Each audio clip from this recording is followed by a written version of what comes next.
¿Se escucha ahí atrás? ¿Sí? Bien, entonces no oscuro todavía, 2005, ya llovió. Tiene un epígrafe del filósofo argentino Oscar del Barco. Y que un poco yo siempre regreso a este epígrafe porque creo que habla a todas las cosas que hice después de esto, ¿no? Lo que engaña es la fijeza del lenguaje, el hecho de que en él flote nuestra identidad de manera continua, como polo de toda constitución, nos impide comprender que la identidad es un fantasma, que el caos coagula como lenguaje. Oscar del Barco. Y bueno, a ver cómo está. Hace mucho que no lo leo, igual ya algo cambió en el libro en estos 10 años. La primera sección. Afuera los nombres de los árboles como el de los pájaros, reunidos en ave, nombre de ave. A ramalazos repentinos nace una flor en la cabeza, en el pecho, un río en la cabeza. Mira las hermosas hierbas cremosas, de cristales de hielo, congelado. Íbamos a moler maíz y nos dormíamos, comíamos arena mojada y tierra mojada y era hermoso. El sabor de flores nacidas, como quien dice, de la boca o a punto de asomar. Comíamos, mamá, el hielo en la mañana, cuajado, el hielo que quiebra al caminar sobre el pasto, el crecimiento pausado del pasto, capa de agua, a tal grado que ya nosotros mismos somos transparentes. Nosotros a punto de asomar. Yo que no fui llevado por el río y ahora regreso, tengo un par de temas. Soñar en un campo plano, desbordado por un río, y pensar en cada línea, lo orgánico. Líneas, palomas, que en la punta de las alas guardan plumas sumergidas en la nieve, flechas perdidas, grajos, no sé, o palomas. Para empezar, jacaranda o jacarandá. Afuera, lilas, jacintos, jacarandas, con un montón de calabazas sobre la mesa, un montón de lilas de primavera. Pero ¿frente a qué estoy? ¿Ante el hecho o ante la historia del hecho? Avanzar por noviembre. Escribir sobre un poema habitado por la noche y no por cuervos, en el que la vida corra como un río aparte, no, mejor cercano. ¿Y cómo ha solucionado el mundo en su hablar, traducir, querer, amor, cada uno con un conocimiento estúpido? Saber amar, pensar contra mí. Escribir es pensar contra mí.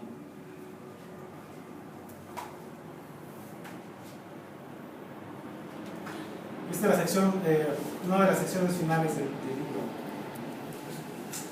Mi motivo son las aves, las hojas negras.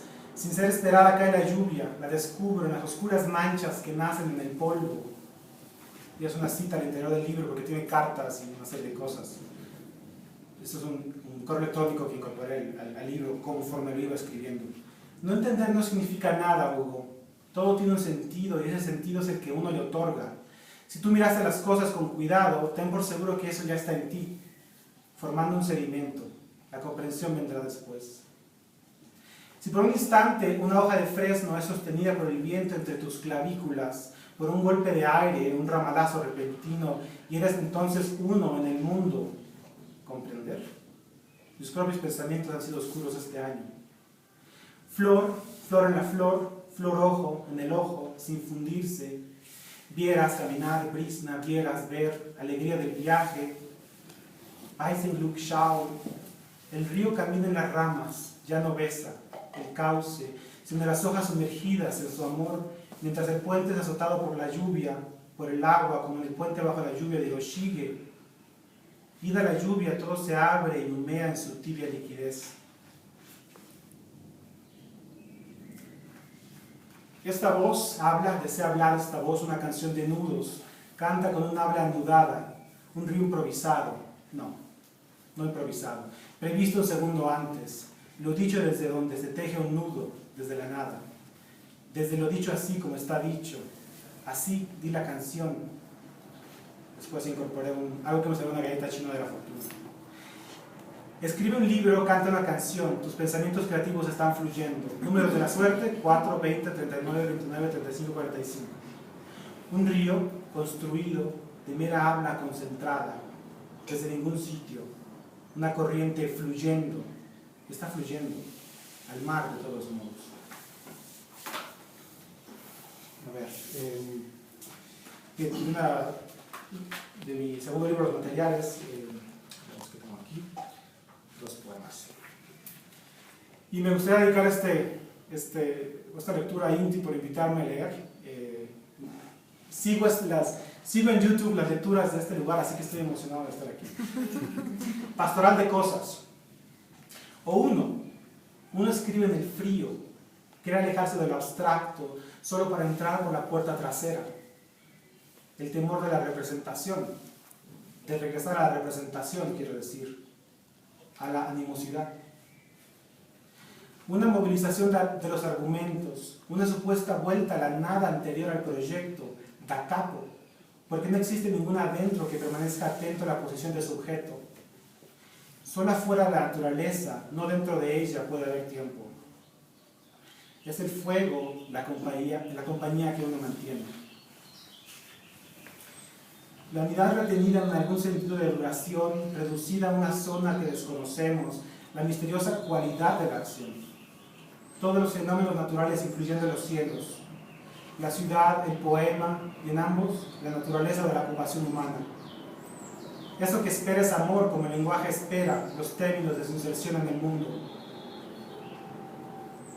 De preguntar dirán que las palabras crecieron agrias, palabras asociadas crecen agrias también. Mejor escribe el poema en cartas, con comunicaciones personales. Escuchas ruidos atmosféricos, ruidos producto del hombre. En caso de existir, ni el polvo conmovería la idea de una infancia. Sola o en grupos la mente, en un paisaje. En la esquina del cuadro, en el ángulo derecho, la luna cierra el círculo.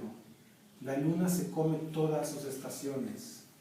Alguien se asoma a la fotografía y por esta acción algo se suma oscuro dentro de ella.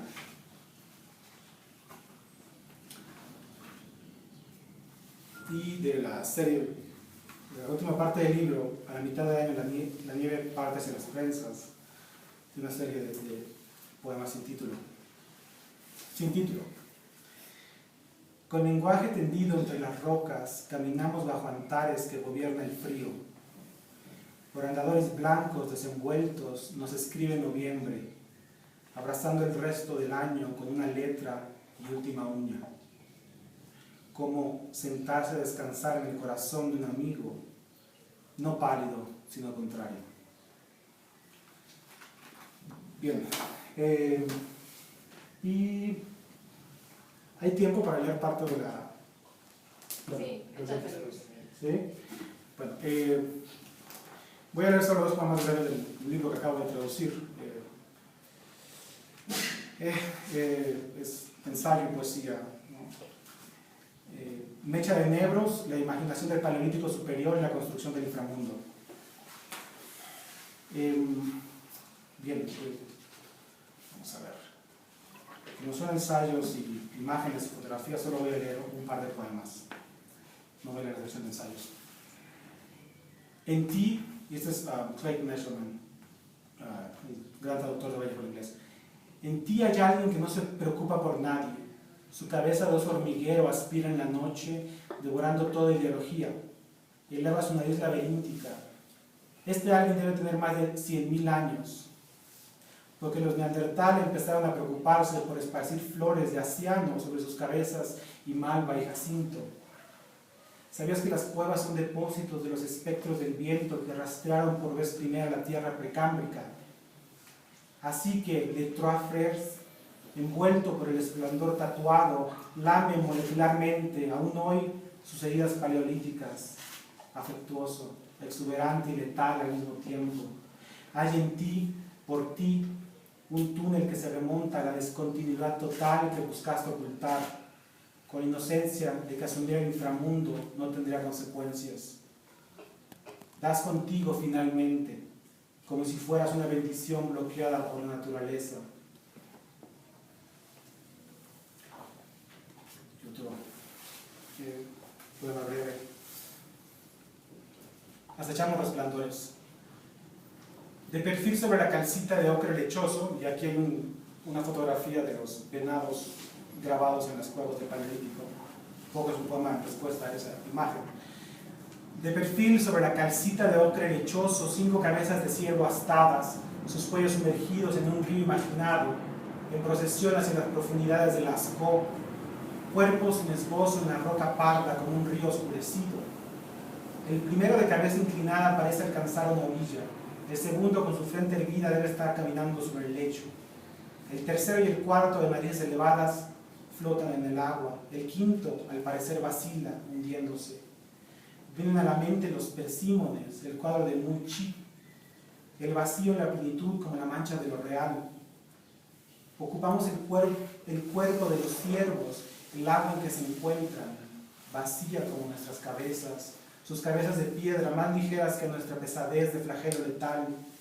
Este emerger a la apariencia, este florecer, esta luna llena en que acechamos resplandores, ensayados a desaparecer, ciervos del cruce que ha de ser colmado, súbito y total, vaciándose, manifiesto, vaciándose, oscilando de proa a popa en temblor, súbitamente mediodía, más súbitamente el crepúsculo. O esa es otra luz que Jacques Marsal proyectó sobre las cabezas astadas. Yo luchaba por ver lo que había debajo, roca nublada, oscura, roca sin agua, agua sin agua, su parte inferior sin trazo. En ese inferior, un inferior más profundo aún, lenguaje cal simbrando un lenguaje ciervo. Y bueno, ¿dónde está Paco? Ahí está Paco. Paco hizo favor de editar este breve poema que aparece aquí bilingüe, lo traduje al inglés. Ahí hay varios en la mesa. Y es un poema que escribí a partir de paseos que tomaba con mi hija, ¿no? Empujando la carriola y a la paternidad de los hijos y los pájaros y todo. Tú sabes cómo se ve. Entonces empecé a tomar notas conforme caminaba con mi hija, que todavía no hablaba, pero empezaba a hablar. Entonces escuchaba el canto de los pájaros y mi hija, y bueno, el poema automáticamente se escribe. ¿No es cierto? Bien, la comparación con música es perfectible por los pájaros. Primero la historia mundana, el arco de la acción, el realismo y su constelación de efectos, como pájaros no repetidos en la biografía.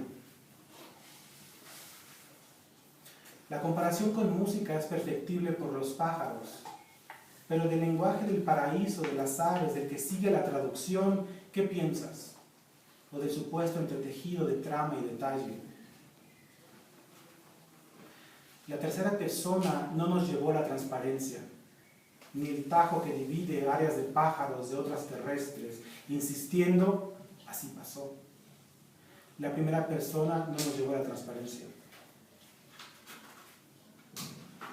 La descripción de los objetos fue el cielo del siglo, dicen. Y si el cielo no termina ahí, y si nos equivocamos todos y la lírica vuelve como acto de verdadero realismo,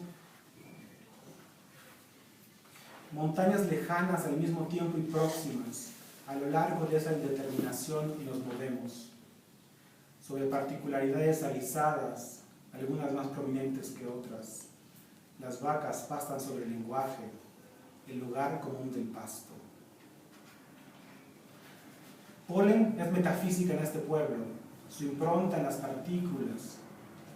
Caminamos llevados por la promesa de la urbanística, su tema recurrente, decimos.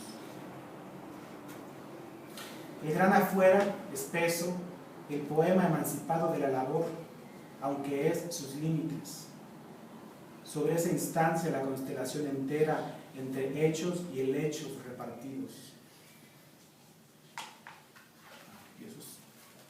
Y bueno, finalmente voy a leer ya que los tengo aquí, no se puede ir, voy a leer es un trabajo, un work in progress, unas notas que estoy escribiendo como parte de un proyecto que se llama Mantos de no traducción, y eso es un poco un libro en respuesta al ensayo, un ensayo de Novo que se llama Las aves en la poesía castellana, un ensayo muy, muy hermoso y muy ignorado, creo yo.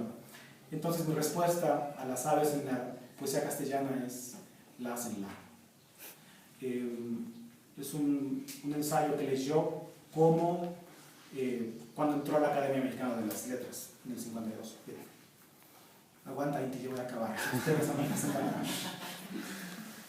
la hace la. Novo en el discurso del 52 toca al ave como una multitud incrustada inexplicablemente en la historicidad. Otra vez, te llegó un texto, me has dicho. Novo en el discurso del 52 toca al ave como una multitud incrustada inexplicablemente en la historicidad. Inicia con el ruiseñor y ofrece la transcripción onomatopéyica de los hermanos Müller. Y ahí está la transcripción, muy bonita, en el ensayo. ¿Cómo suena? Iba a leerla, pero será algo así como... No, sí.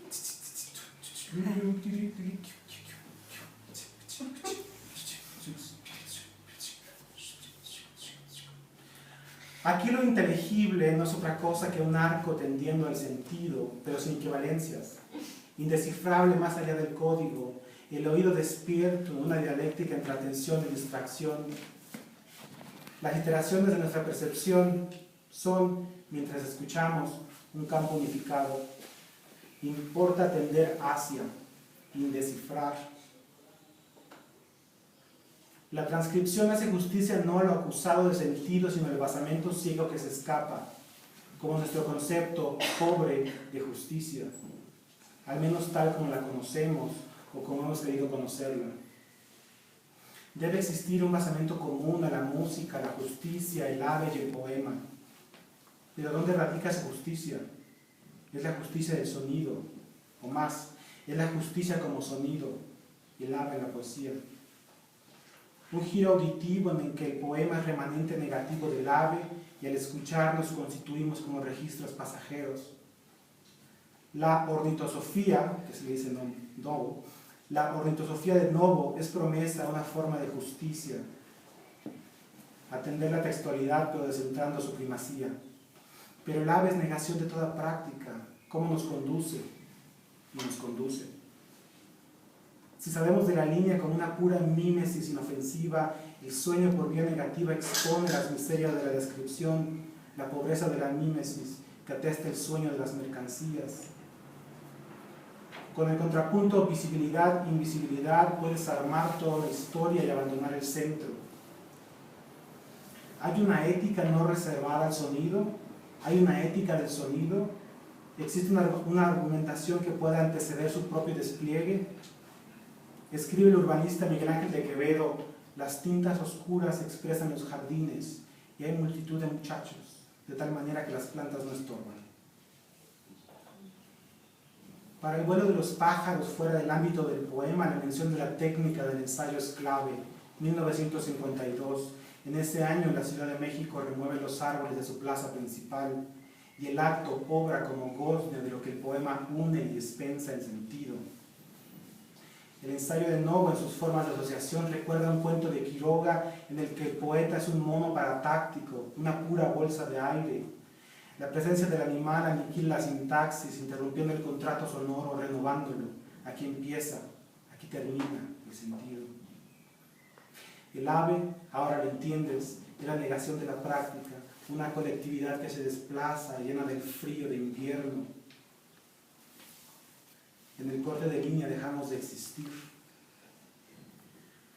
No es solo la variación en el estilo lo que Novo lamenta, sino el adelgazamiento fenomenológico del mundo. Aves que han migrado a la imaginación, que de las gobierna.